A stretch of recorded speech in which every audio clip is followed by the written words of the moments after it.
Assalamualaikum warahmatullahi wabarakatuh. Kepada Allah Subhanahu wa taala, Tuhan yang Maha Kuasa, kita mohon perlindungan agar kita diberikan keselamatan hidup dunia dan di akhirat. Selawat dan salam kita aturkan kepada Nabi besar Muhammad sallallahu alaihi wasallam. Allahumma shalli ala Muhammad wa ala ali Muhammad. Assalamualaikum ya Rasulullah. Saudara-saudara sekalian, para guru, para siswa, dan para mahasiswa yang mencintai puisi yang saya cintai. Pada kali ini kita membicarakan tentang tema bagian dari unsur yang membangun puisi. Tanpa tema, inspirasi penyair tidak mungkin dapat tercurah. Dan tema juga adalah memberikan arahan, memberikan pedoman bagi penyair tentang hal-hal yang ingin diungkapkannya. Dalam puisi, tema itu terasa jelas sekali. Ada tema-tema yang tren pada masanya. Misalnya berkaitan dengan peristiwa-peristiwa yang mewarnai kondisi sosial atau politik di negara kita ini. Kita mengetahui tentang dua pergolakan, yaitu Angkatan 66 dan Reformasi. Nah, tema-tema yang berkaitan dengan itu menjadikan perhatian bagi masyarakat. Seakan-akan para sastrawan merasa tertinggal kalau tidak membicarakan tentang itu. Tentang reformasi, tentang Orde Baru Angkatan 66. Peralihan Orde Lama kepada Orde Baru. Namun ada hal yang menarik. Dalam masyarakat sipil atau civil society, ia memperhatikan tentang perlindungan perempuan. Kita tahu bahwa di dalam karya susastra, perempuan selalu dijadikan sumber inspirasi.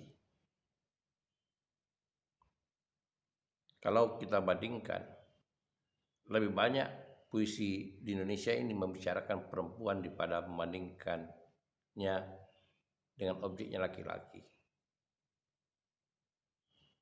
Dari itu pula lah kita mengenal namanya Lembaga Perlindungan Perempuan. Tidak ada lembaga perlindungan laki-laki. Karena perempuan dalam kenyataannya selalu sebagai objek penderita. Apakah itu di rumah tangga maupun di masyarakat. Oleh karena itu, kita mengenal gerakan kesetaraan yang dalam teori sastra dikatakan feminisme. Nah, kembali persoalan kita kepada puisi. Puisi yang bertemakan perempuan rata-rata adalah puisi yang romantis. Karena laki-laki menjadikan perempuan sebagai objek, sebagai curahan perasaannya. Meskipun tidak semua yang objeknya perempuan bernuansa romantis.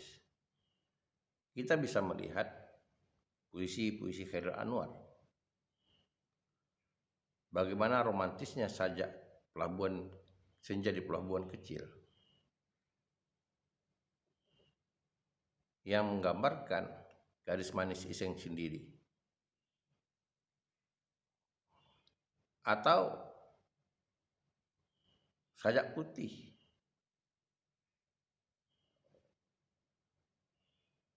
yang begitu romantisnya. Kita tahu bahwa Chairil itu lebih dikenal sebagai sastrawan yang ekspresif dan selalu tegas dalam memilih diksi serta gaya bahasanya. Namun ketika temanya perempuan, suasana perasaan itu yang mainkan. Meskipun kita tahu bahwa dalam sajak yang lain terasa Khairil tidak berjiwa romantis.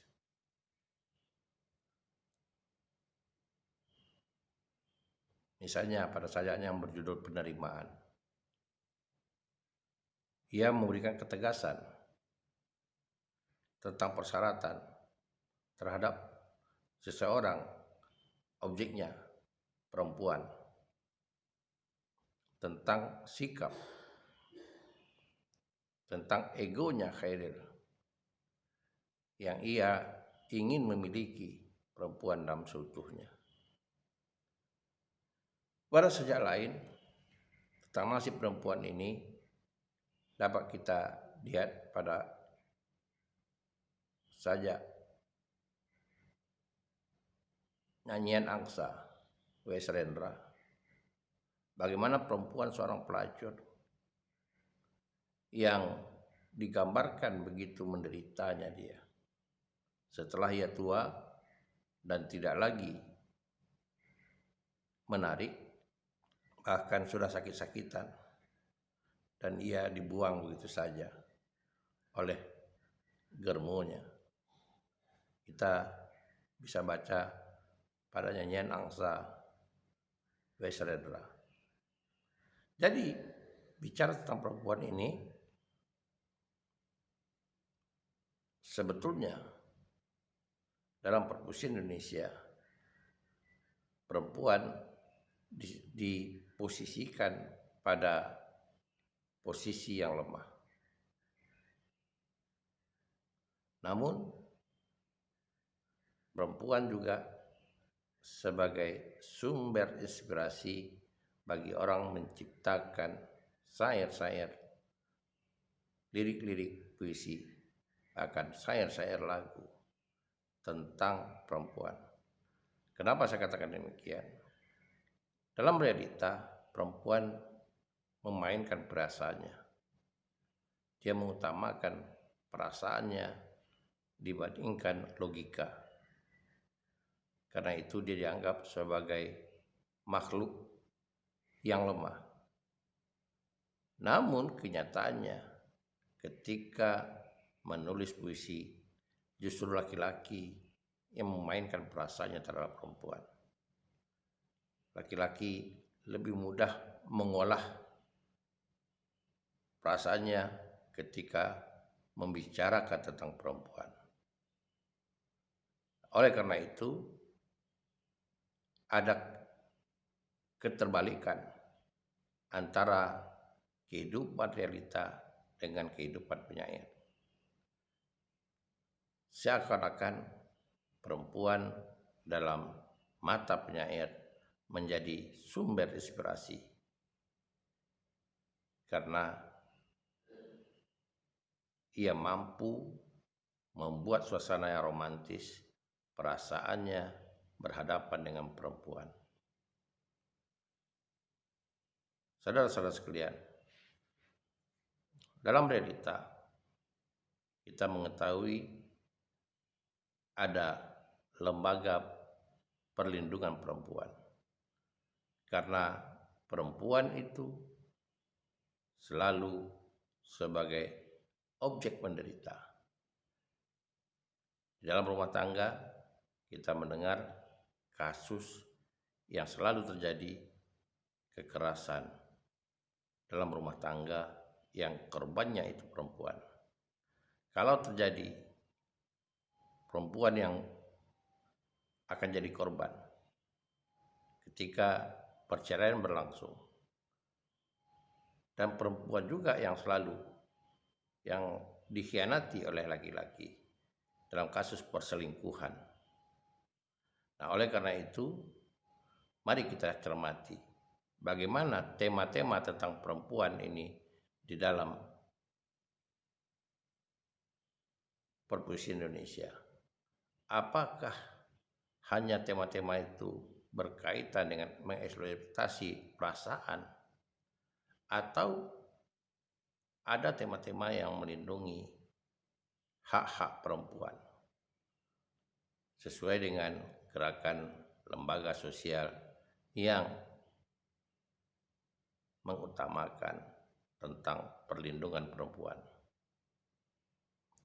Di sisi lain, selain perempuan, kita juga berhadapan dengan anak. Lembaga perlindungan anak salah satu bentuk LSM yang memperhatikan tentang bagaimana anak itu dapat dilindungi. Selain dari perempuan, anak juga bisa dijadikan korban dari kehidupan masyarakat. Anak selalu dieksploitasi karena kita tahu dalam psikologi anak-anak dunianya itu bermain. Namun terkadang berkaitan dengan kebutuhan ekonomi, ia terpaksa melakukan perbuatan yang seharusnya dilakukan oleh orang dewasa, misalnya mencari kehidupan. Toto Sudarto Bachtiar memperhatikan tentang pengemis anak-anak. Betapa ia menaruh perhatian terhadap pengemis anak-anak.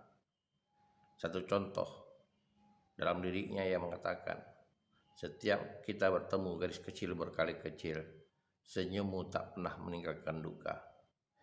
Begitu prihatinnya Toto Sudarto Bachtiar terhadap anak-anak yang dieksploitasi karena dia harus mencari kehidupan yang seharusnya dilakukan oleh orang dewasa. Dua tema ini mencerminkan penyair kepeduliannya terhadap wanita dan anak-anak. Dan kenyataannya dalam lembaga perlindungan anak dan perempuan, kita bisa mengetahui bahwa di sisi pemerintah, di sisi masyarakat sosial, bahwa disadari perempuan dan anak-anak harus dilindungi. Nah, bagaimana pula penyair melihat tentang perlindungan ini? Penyair tentu ia hanya bisa melukiskan tentang keberadaan perempuan atau anak-anak di hadapannya. Apakah ia bahagia yang terpenting dalam kehidupannya? Nah, ini yang menjadi perhatian bagi kita tentang puisi-puisi yang bertemakan perempuan dan anak-anak. Mari kita mencermati perpustakaan Indonesia yang bertemakan tentang perempuan dan anak-anak. Semoga kita dapat menyadari bahwa peran serta penyair dalam hal melindungi perempuan dan anak-anak, atau paling tidak menyuarakan keprihatinannya terhadap perempuan dan anak-anak, dapat kita cermati. Di samping itu, bahwa bukan hanya rasa perhatiannya saja, rasa romantikanya terhadap perempuan dan anak-anak juga tidak kalah pentingnya. Nah, mari kita mencermati puisi-puisi yang bertemakan perempuan dan anak-anak dalam perpustakaan Indonesia. Apakah perempuan dan anak-anak itu menjadi bahagian yang terpenting untuk sumber inspirasi? Kita menyadari bahwa dalam kenyataan ada dua kondisi yang harus kita perhatikan. Perempuan sebagai makhluk yang memainkan perasaan, dan begitu juga keceriaan seorang dunia anak-anak. Tapi dalam kenyataannya, keprihatinan dan rasa romantika justru digambarkan oleh para penyair di dalam puisinya. Nah, mudah-mudahan ketika kita bicarakan tentang perempuan dan anak-anak, kita tahu bagaimana posisinya di hadapan penyair-penyair di Indonesia ini. Semoga kita bisa memahaminya, puisi-puisi yang berkaitan dengan perempuan dan anak-anak. Bagaimana penyair mengungkapkan perasaannya, curahannya, diksi-diksi yang dipilih untuk menggambarkan tentang perempuan dan anak-anak. Mari kita mengapresiasi. Semoga ini menambah wawasan bagi kita tentang tema-tema yang melengkapi perpuisian Indonesia, yang menjadi perhatian juga bagi penyair-penyair Indonesia, meskipun tidak seluruh penyair yang memfokuskan diri terhadap perempuan dan anak-anak. Terima kasih. Assalamualaikum warahmatullahi wabarakatuh.